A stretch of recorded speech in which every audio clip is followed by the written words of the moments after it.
accelerate the entire process just so that you can see it. This can easily turn into clouds. You can just see the development already if you wanted to. Vary the transition as you see in nature. So you don't want to actually have this look so smooth like you're painting metal. If you were painting metals, chrome, copper, brass, steel, aluminum, you'd want to have very evenness in how it transitions from one value to another. But in nature, you can vary it up a little bit so that it looks a little bit more realistic. If it's too perfect looking, then it'll look like something that was photoshopped or airbrushed.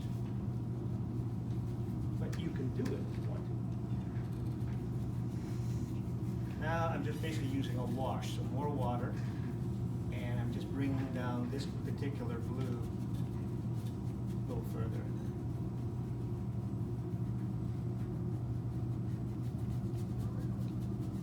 And it's going to be getting lost in that red yellow stuff anyway.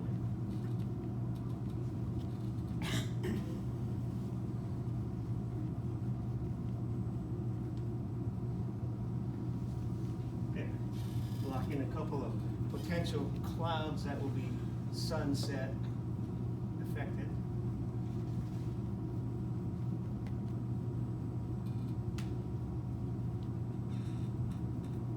Like that.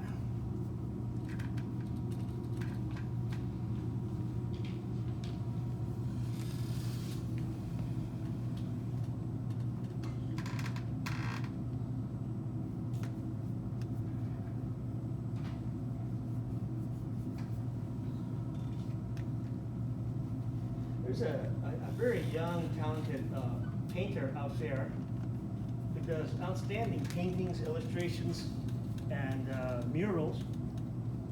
She has her studio here in San Jose. Her name is Lacey Bryant. You should look her up. There's a publication that's out there produced by our county called Content Magazine, and it features artists throughout our county in different areas: theater, music, performance, visual artists. She's been featured a few times. She's really outstanding talent. You should check out her work. What does she do? Very imaginative, creative things. They're realistic, but towards fantasy. Surrealistic. She has a lot of chops. Very good. I brought her up for a reason. Oh yes, this Friday we have a new season of First Fridays.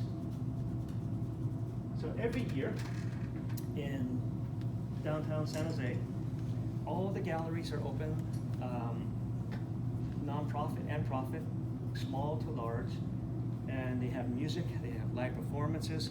So on Market Street and First Street, it's free.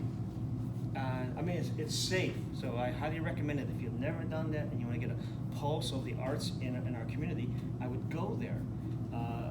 Great way to network. I've had so many former students meet up with the right people and opportunities have come. But, I mean, it's so safe that in the summer, busloads of seniors are brought into just to hear the live music, and there's food. It's just a lot of fun. It's to let people know the arts are alive and well in San Jose. So you might want to check that out. Now, see, when you're painting this type of thing, you can either just say, okay, I'm going to do some landscapes, I've blocked in some clouds. And what I need to do is just let this dry. This is, in fact, a couple of artists had said, why do you paint like 4 or 5? You know, what's the real purpose? So that these can dry.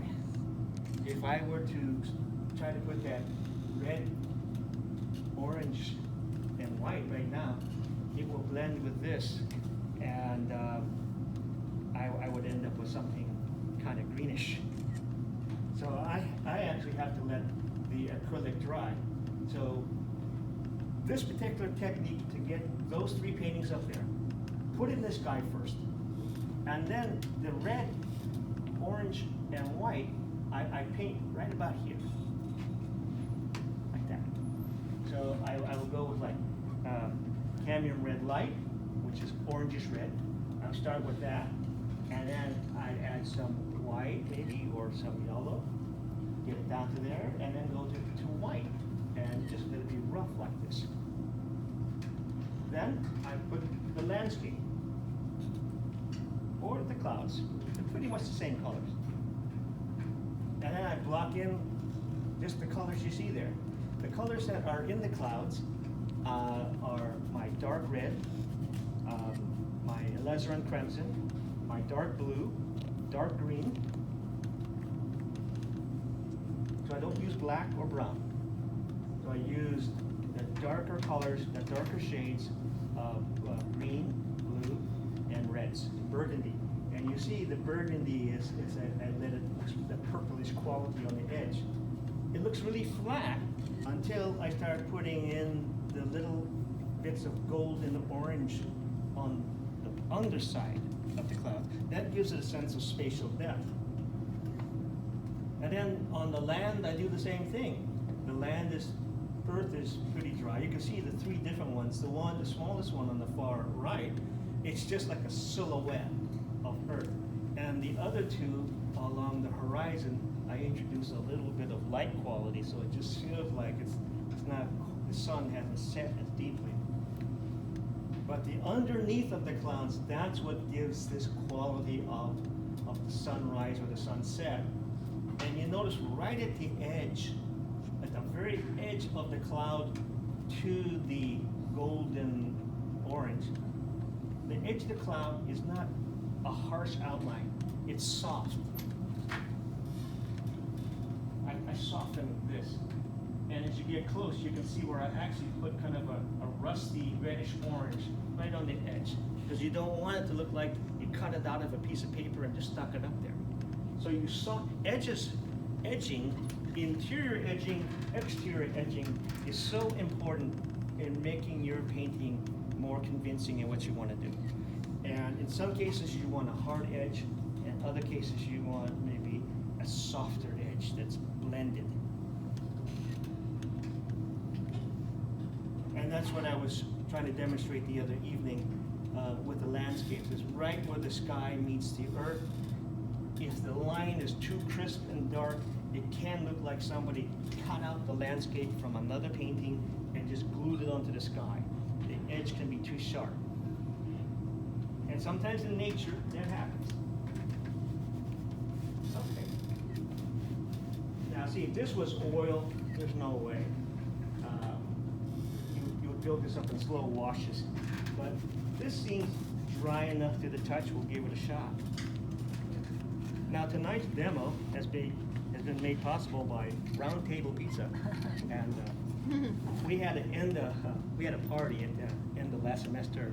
Somebody brought pizzas and Round Table plates, so they're perfect for the palette, except for the color. Sometimes I would prefer an all white one, but Round Table's not asking me. But you never know about life, because I worked at Round Table Pizza for many years back in my youth. I made a pretty good pizza. Some people say, is that possible? Absolutely.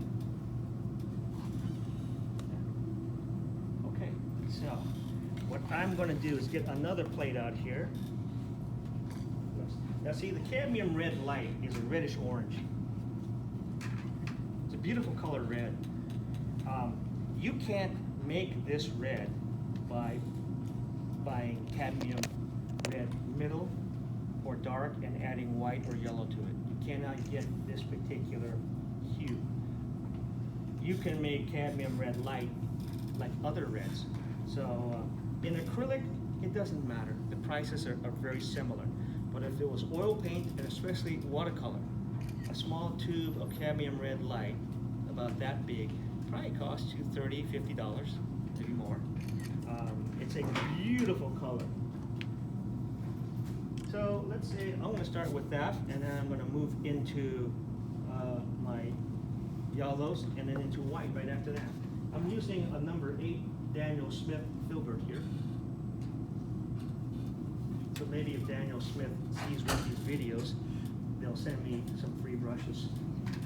Or maybe they'll say, God, your demo was so bad, do not demonstrate with my product anymore. You'll be hearing from our attorneys.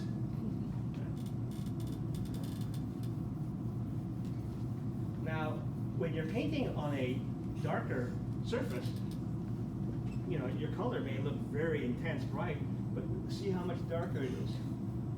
So somebody says, well, how can I make, say, this red more like the red I see on the palette? You have a couple choices. A couple of coats will do it, or paint this area white again, so that when you do put this color on top, it will be this particular shade, hue that you want. But this will work.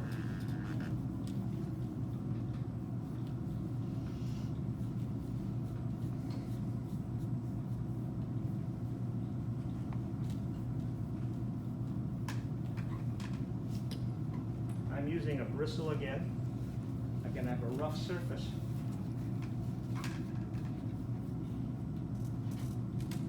Paint in that direction, horizontal. Go right to the yellow. It's a medium shade of yellow. I'm just touching the lower part of the cadmium red light that I initially put on.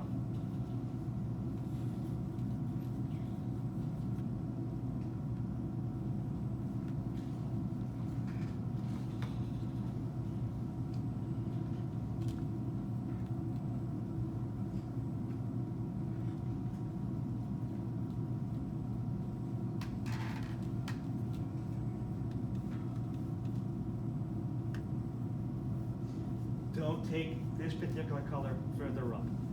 Keep working yourself, moving downwards. It's a cadmium, right? Cadmium. Yeah, you can overlap a little bit, but don't take it back up to the top. And when I'm doing this, when I'm going back up to the top, I'm brushing very softly. You can't even hear it. I'm barely touching the surface. I can feel that I'm touching it, but I can't hear it. Now, as you start working your way down this way, you want to try to get rid of as much as this red or orange on your brush, and you want to go more pure yellow.